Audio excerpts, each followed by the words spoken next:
Hello and welcome to the Majlis, the podcast by Radio Free Europe, Radio Liberty, focusing on Central Asia. I am Mohammed Tahir, your host here in Washington, D.C.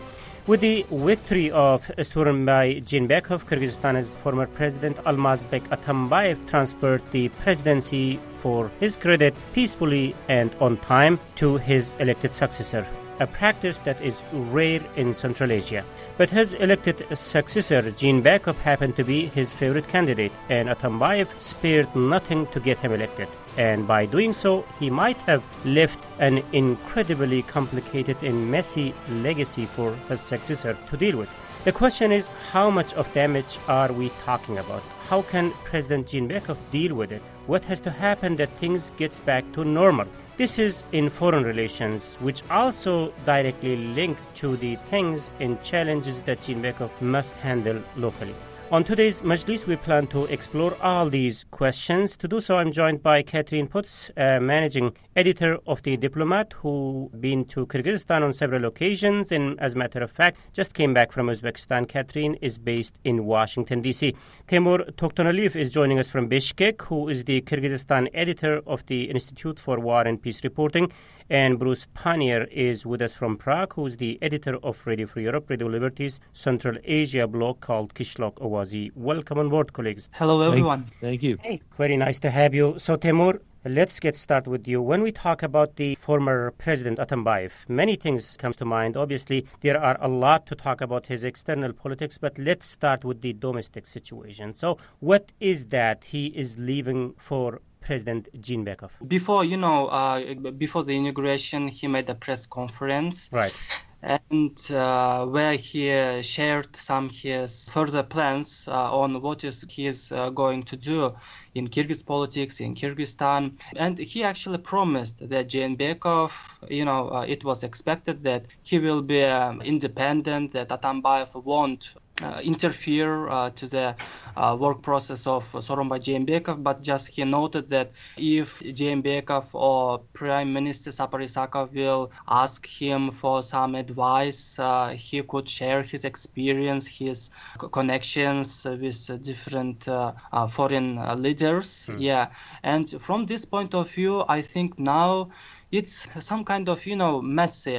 From one point of view, we are seeing that Jeenbekov is a member of Atambayev's team. Right. He was with him for 20 years, and Atambayev, he said about that, yeah. But at the same time, for example, now we see the first signal that Jeenbekov today or yesterday he met with Nursultan Nazarbayev in Minsk, yeah. And as we can see, Nursultan Nazarbayev, he was very positive about Jeenbekov, and Nazarbayev, he promised that all these, different problems on the Kyrgyz-Kazakh border, some kind of will be negotiated. He's very looking forward to cooperate with Jeenbekov and so on. Kind of, give signals that maybe Jeenbekov could be some kind of, independent player, yeah? Because before, here experts were talking that what could Jeenbekov do? He can't do anything because he is just, another player of Atambayev's team, and he can't do nothing. But now we see that, once Atambayev resigned, and since Jeenbekov came and Kyrgyz-Kazakh relations, so there are, signals for positive changes.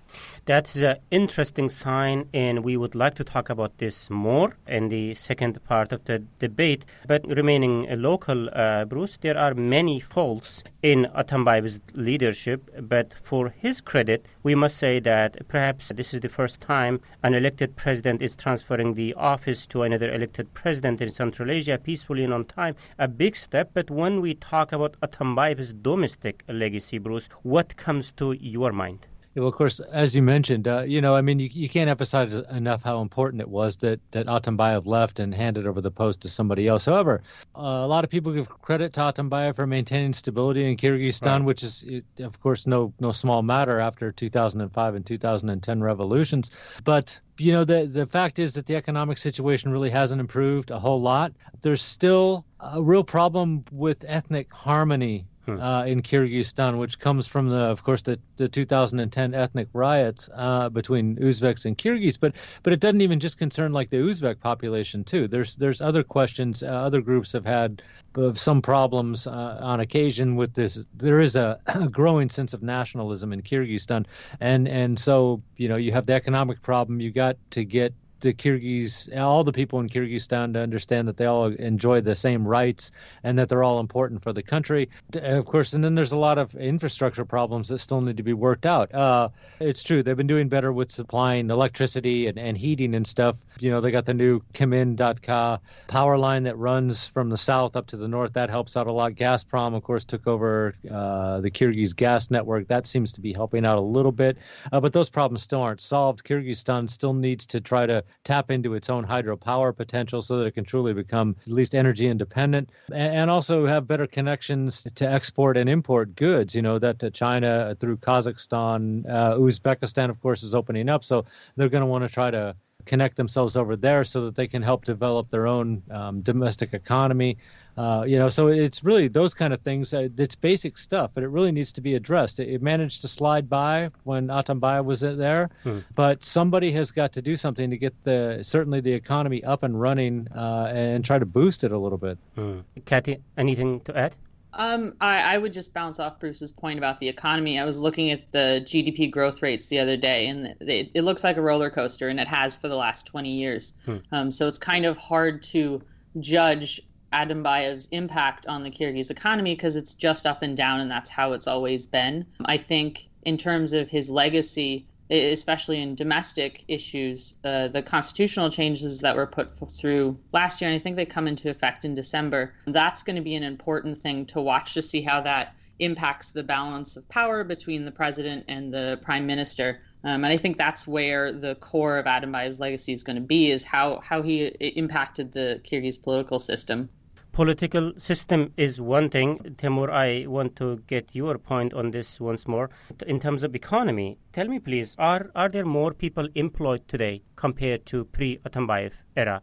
Are your routes any better today compared to pre-Atambayev era? Tell me examples. Well, I don't know exact, figures on that. But to be honest, as, local citizen, I'm living here and watching everything, I don't see that actually there have been created, some big companies or different, different companies and economical projects which, gave opportunities for local citizens to be employed. We are witnessing that still a lot of young people, especially from regions, they are moving to Russia, to Kazakhstan. I can say, for example, that from my school where I have, graduated, finished, about 10 or 15 boys from my class, they also moved to Russia in order to find job. And in terms of economy, I fully agree with Bruce that for these 6 years, we actually haven't been witnessing that economy has been improved, that people started living better, because we still, yes, we have in Bishkek construction boom, something improved, but it is improved because business is developing, it's not the impact of the government or governors, it's just, natural business models, And when Atambayev and his teams, they are, showing that GDP has grown, that they, managed to find these loans and grants from China, it's actually not seen kind of a big achievement, because all these loans, they were from China, they were for, repairing roads, and some maybe we have TETs. I don't know how to translate to English this. Thermal power plant. Yes.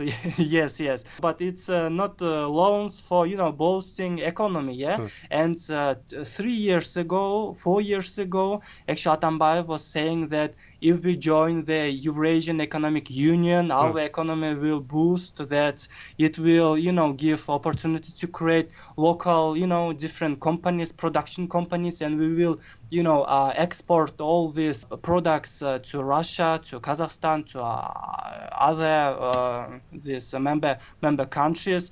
But after 3 years, we are seeing that these companies haven't been created, and moreover, now in this year we were witnessing this big problem in the border of two EU countries, when our producers from agriculture sector especially, they couldn't export any of their fruits, different products to the Kazakhstan, to Russia, and they were witnessing a lot of big financial problems. Yeah, joining Eurasian Economic Union was another thing that Atambayev is leaving with all of its positive and negative sides. Bruce, obviously Kyrgyzstan is, as you mentioned, is more stable. At least no imminent threat to the government, and that's another factor we should mention to Atambayev's credit. But while stable, the trajectory of the country has slightly shifted towards authoritarian. A couple of his political opponents are in jail. He was tough on media. Kyrgyzstan is no more island of democracy in Central Asia as it used to be known in the past. So tell us more about this aspect of his legacy. Yeah, I'm glad you asked that, because this was something that I really wanted to mention, is that among the many important things that Jeenbekov needs to take on, one thing that he really needs to work with is the way the political parties are interacting with each other. Now, certainly there's been a lot of damage done, with the legal cases against Omurbek Tekibayev and other members of the Atamaken party, but there is this, at least I see, the rise of the Social Democratic Party of Kyrgyzstan, which is, of course, Atambayev and Jeenbekov's party.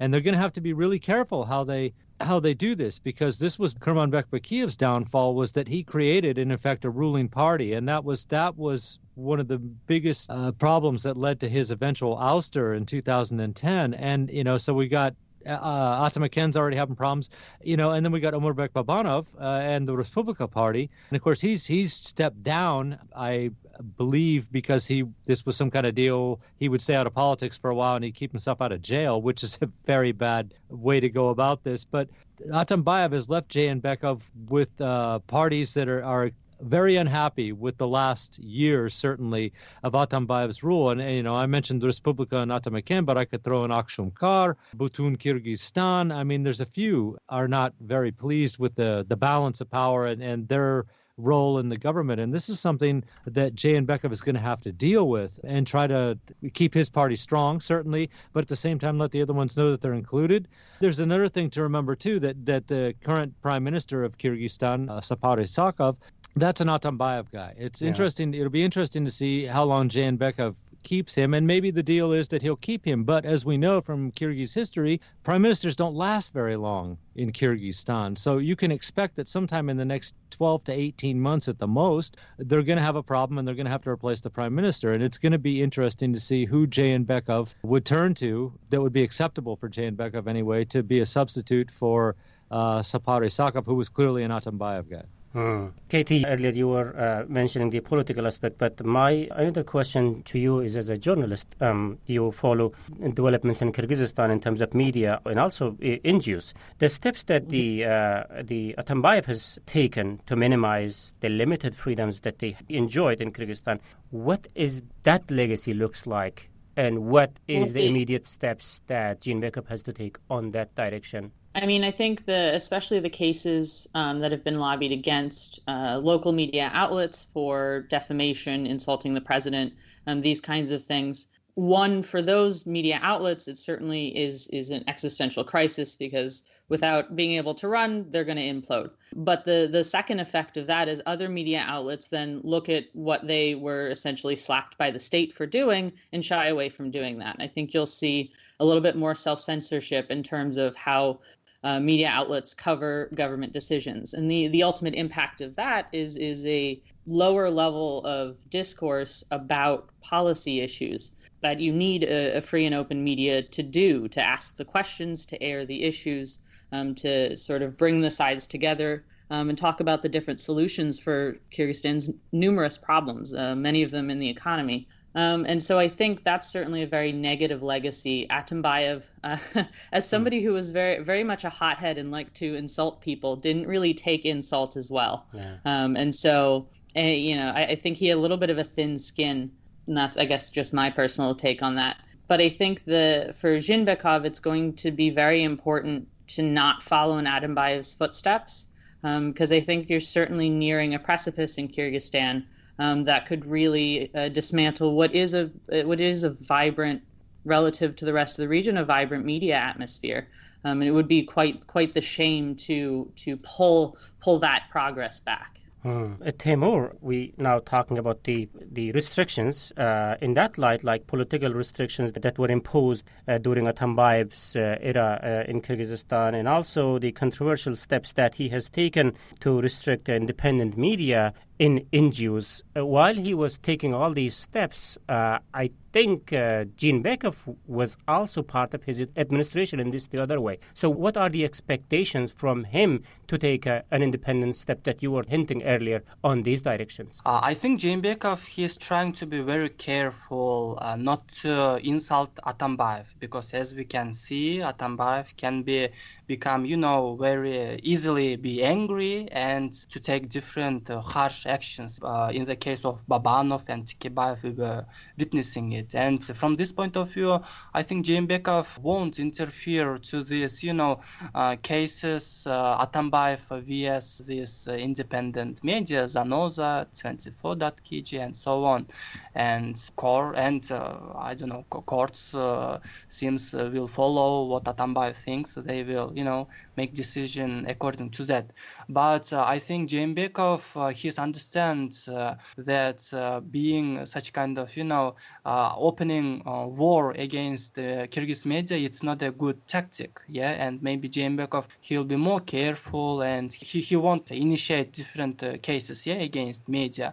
But to be honest, we don't have to illusion about him. I don't think that Jeenbekov is a person who values freedom of speech, democracy, and so on. And as soon as maybe there will be some big journalistic investigations, maybe who knows, about his actions, maybe he will sue, against those media. Thank you very much, Timur. Now, the biggest blunder that Atambayev got into was the emotional confrontation with Nazarbayev in his last days in the office, leading Kyrgyzstan to many unnecessary problems and also creating a biggest foreign policy challenge for his successor. Now, where Kyrgyzstan stands today, vice versa, in pre-Atambayev in terms of its foreign relations, and what does this mean to President Jeenbekov's term in office? We will continue Majlis discussing this and many other questions shortly. Hey everyone, before we get into the second part of the show, just a quick reminder that if you really like the Majlis podcast, there's a real chance that you will also like my other radio show that's called Gandhara Podcast. The show discusses latest developments in Pakistan and Afghanistan from local perspective. And the podcast is published in every second week on Radio Free Europe, Radio Liberty's Gandhara website. It's a totally must-follow discussion for foreign policy nerds with interest in the region. First, let me recap the debate that today on the Majlis, Radio Free Europe, Radio Liberty, Central Asia podcast, we are discussing Atambayev's legacy in Kyrgyzstan. Joining me in the discussion are Catherine Putz, managing editor of The Diplomat, Timur Tokhtonaliyev, Kyrgyzstan editor of the Institute for War and Peace Reporting, and Bruce Pannier, editor of Radio Free Europe, Radio Liberty's Central Asia blog called Kishlak Owazi.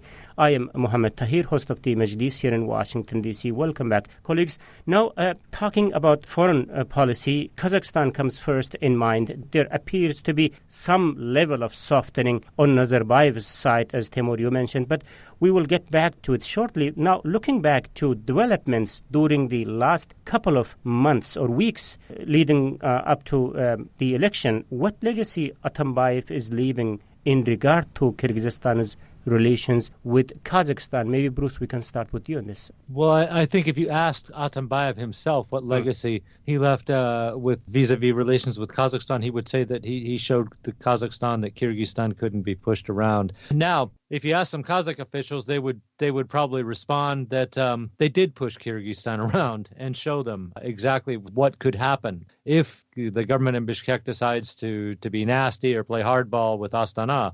Certainly the border being shut was a huge blow for Kyrgyzstan, and they're going to feel that for a while now. I know we're not talking about Nazarbayev's meeting today yet, but in fact, while this border was having problems, for example, coal shipments from Kazakhstan were at least greatly curtailed, and in the coming weeks, this is going to be something that people are going to realize because the price of coal is going to go up, and they need that for heating in their homes. So while Atambayev might have made a point of, that Kyrgyzstan is an independent government, and they didn't appreciate the fact that Nazarbayev seemed to be playing politics ahead of Kyrgyzstan's presidential election, I think in the end you'd have to say that Kyrgyzstan was the loser on this one, because by trying to show Kazakhstan that they were strong, Kazakhstan retaliated by showing Kyrgyzstan that they were a lot weaker than they thought, and Kazakhstan could impose their will, certainly more or less on trade relations with Kyrgyzstan. And it says something, too, that Atambayev appealed to the Eurasian Economic Union and to the World Trade Organization to say, please help us out and try to put some pressure on Kazakhstan. And in neither case did that seem to have any effect at all. And certainly in the case of the Eurasian Economic Union, it was almost impossible that it ever would, because the main partner in that whole organization is Russia. Russia shares a 7,000-kilometer long border with Kazakhstan.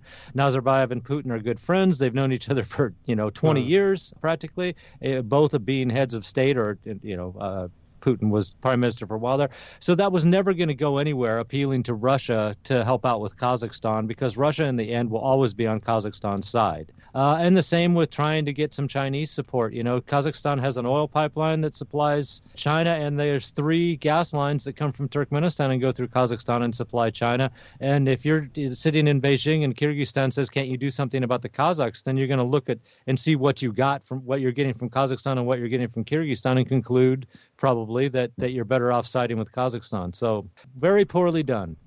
Interesting, Kathy. We've been talking about this a little bit earlier, though. There are some signs of normalization in terms of Kyrgyz-Kazakh relations, at least to the point that Nazarbayev shook hands of Jeenbekov, I think, today or yesterday in Minsk. Atambayev kind of appears to be stepping back, at least not saying anything controversial lately after he left the presidential office. So, but what it has to take that things gets back normal, if it is all possible? I assume that things will eventually return to normal. I think the Kazakhs, certainly in terms of this border problem, I think Bruce is entirely right. The Kazakhs kind of pushed back and said, no, you cannot push us around. And the Kyrgyz are certainly the losers in this arrangement. It's Kyrgyz exporters who are going to be hurting. And as Bruce said, those buying coal are going to be hurting. The Kazakhs aren't going to be hurting from all this. So they can make this go on as long as they want to.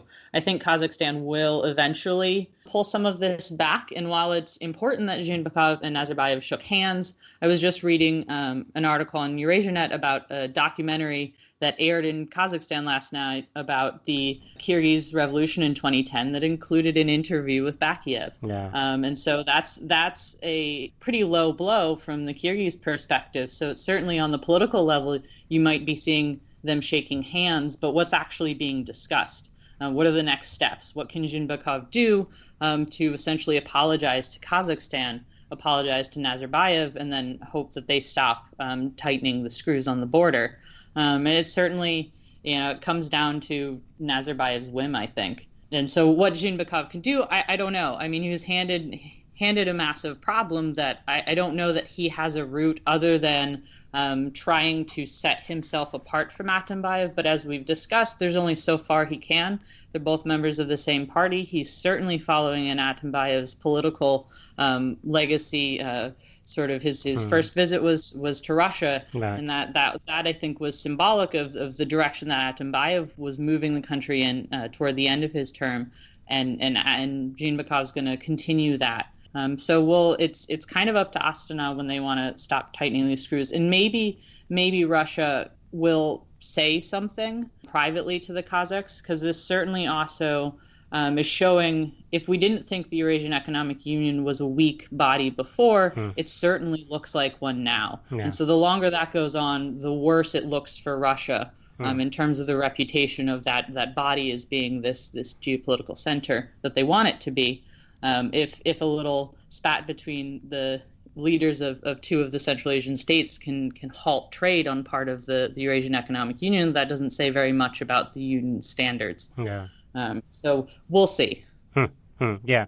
Now, Timur, you were earlier talking about Nazarbayev-Jeenbekov meeting in Minsk. Now, President Jeenbekov seems to be walking on a really thin line here.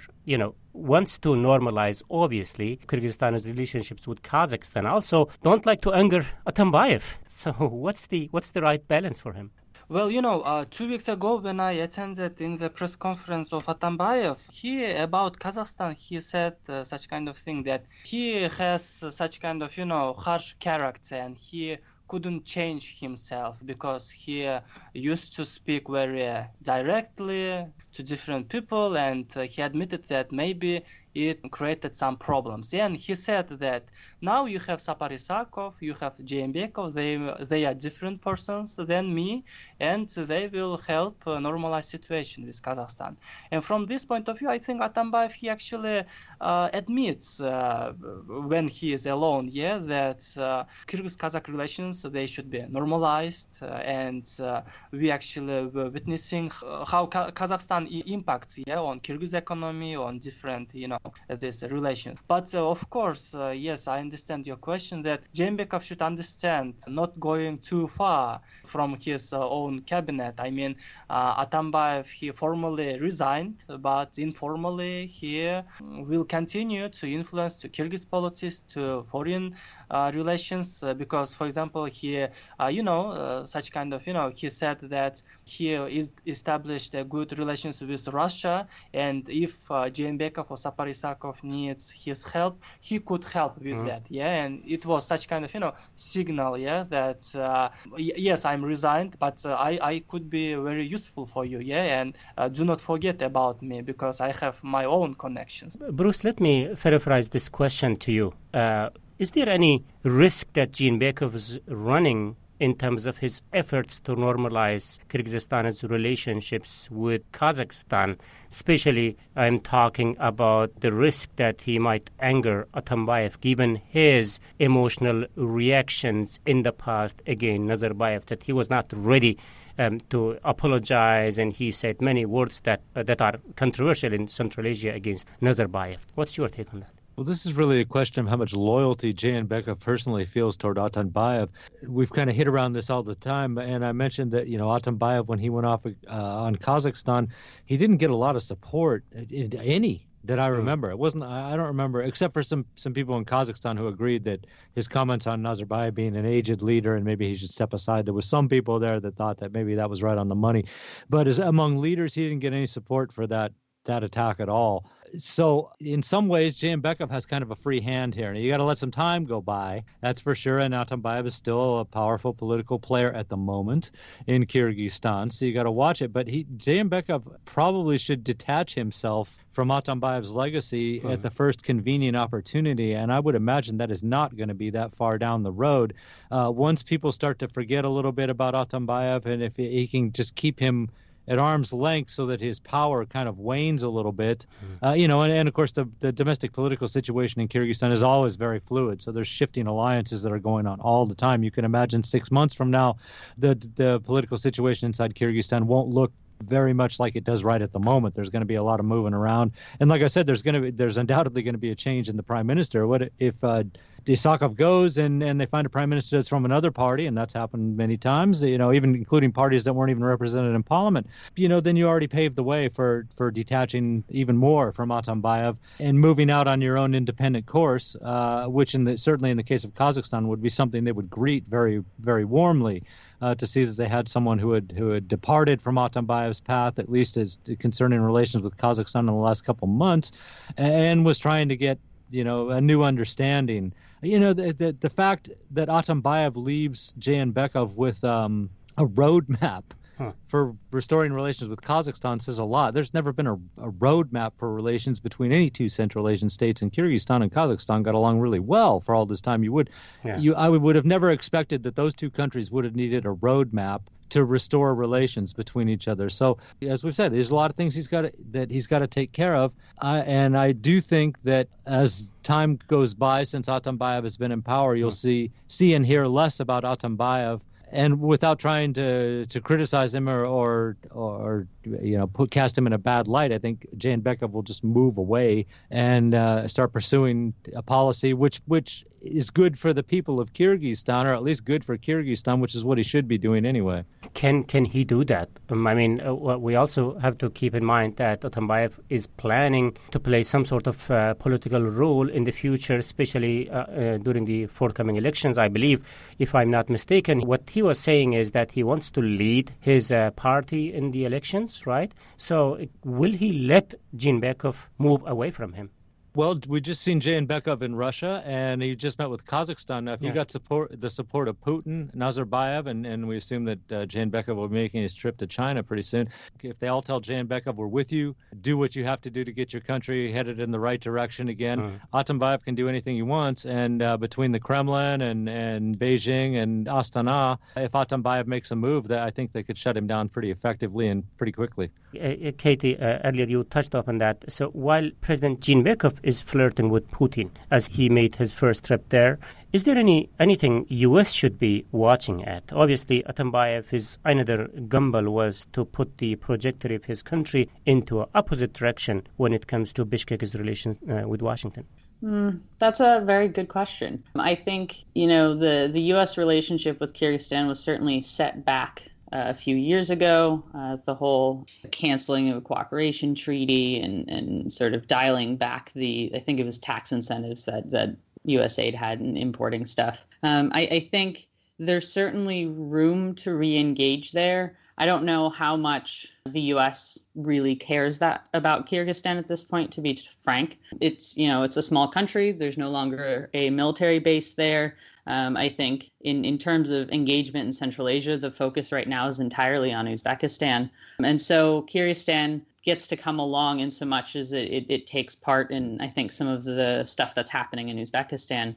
But the potential for the U.S.-Kyrgyz relationship, I think, still goes back to the same things that had been based on, aside from the military aspect, and sort of the humanitarian stuff. So development projects, tourism promotion, these kind of soft power things are really where I think the focus for the United States is going to continue to be. And if Jeenbekov can sort of allow these things to progress that way, then that I think would be great for the relationship. Now, Timur, Bruce, feel free to grab this question, whoever wants. Now, we spoke about Kazakhstan and briefly touched the U.S.-Kyrgyz relationships. What are the other foreign relations-related matter we should be looking at that requires Jeenbekov's attention going forward? I'll let Timur go first. Okay, I will try. I think Uzbekistan, it's a very good way to analyze, to talk more about that. Because when, all this conflict with Kazakhstan started, Atambayev also mentioned that, don't think that Kazakhstan has kind of, dominance, for window to other world, We also have Uzbekistan. We can improve our relations with Uzbekistan. We can export our agriculture products, open, companies together, and looking to that side also. And it was kind of a new way and maybe more perspective because Uzbekistan, we are seeing that they also are trying to have better cooperation with other countries, also with Kyrgyzstan. And of course, all these talkings about companies and these ambitious projects, we will see how it will be realized, But from now, at least we can, maybe improve our exports, agriculture, because in Uzbekistan, in Fergana Valley, fruits, different other products, they grown up faster in spring than in Kyrgyzstan, so they can export to Kyrgyzstan. When our products are ready in autumn, we can export to Uzbekistan, and also we have Karasu market, and if Uzbek side will give opportunity to import more goods from Karasu, it will also, strengthen reckon our relations, yeah. And I think in Jeenbekov's and in next year, in upcoming years, it will be very interesting to look how these relations with Uzbekistan will be developing. Bruce, one thing is I remember from your last article that Kazakhstan is suddenly become a player in Kyrgyzstan. When you talk about the foreign relations of Kyrgyzstan going forward, could you also a little bit touch upon that? How do you see things developing going forward in terms of Kazakhstan's role in Kyrgyzstan's internal affairs? Well, as I mentioned in the article, Kazakh-Kyrgyz ties have always been really close. So there's a lot of connections that go across this border on every level you can imagine, economic, political, all kinds of stuff. I've never seen them actually interfere in any of Kyrgyzstan's political process. Although that said, Mukhtar Ablazov, the now Kazakh opposition figure, will say that he's responsible for funding the 2005, I forget which, one of the Kyrgyz revolutions anyway.